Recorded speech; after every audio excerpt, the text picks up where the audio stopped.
Hernandez, and I'm going to talk a little bit about this letter that the author is Helen Keller, and it is called A View from the Empire State Building.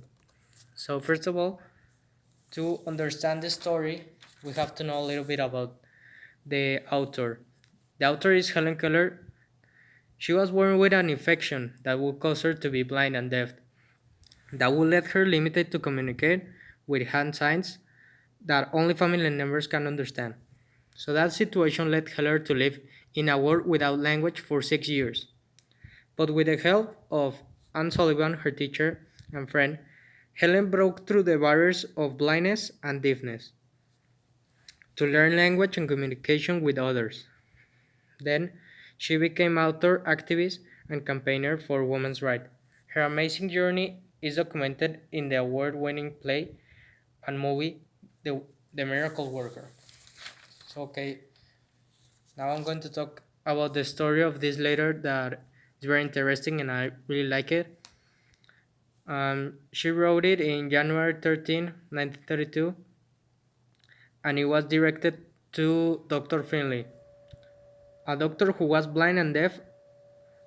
And it all started because Helen was one of the first people to visit the building, and images of her were captured by the New York Times. So Dr. Helen was fascinated about it.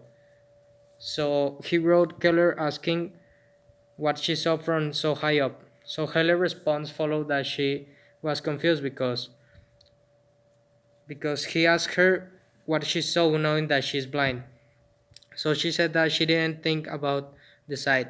She said that she only thought that it was in the nature of gratitude of God for having given the blind saying minds. She talks a lot about how she feels. Like, for example, as we know, she cannot see and hear, but I mean, she has another, she can do another things to understand and see. So in the letter, she talks about something that a friend of her told her, that it is really interesting, that he said that the universe is a dream, and the only awake are the blind people. And it is really interesting because in this letter, Helen Keller really talks about that this is not that it is. She, even though she's thankful about it, and she really thinks that she might not can be able to see, but I mean, she can see the beauty things in life. So answering the question of the unit and the class, that is, what does it mean to see?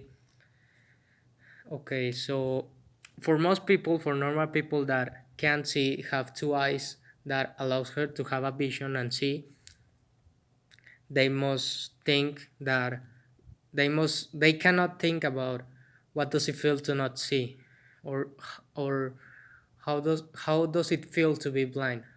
So they can, because they really think that see is a necessity, but for blind people it is just like a luxury.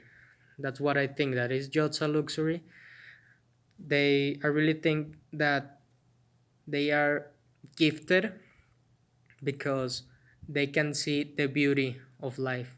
They have a really big imagination. They have a really well prepared and big imagination that really can let them see what they do. Because if if we, as normal people that we can see, and if we close our eyes, it will be hard for us to imagine where we are, but they have the ability to see with her mind. So that something that Keller really says about in her letter, that it is not about the vision, it is more about the imagination that you have.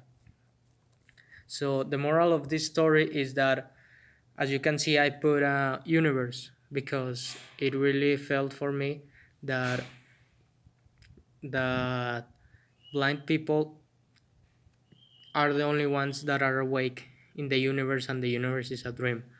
And I put this gift of fields because I really think that they are really um, prepared, and they are even better than us because they can see the greener of the of grass, or they can see better the blue on the skies. So that's one thing that I believe. So that's it for me, and I hope you all like it.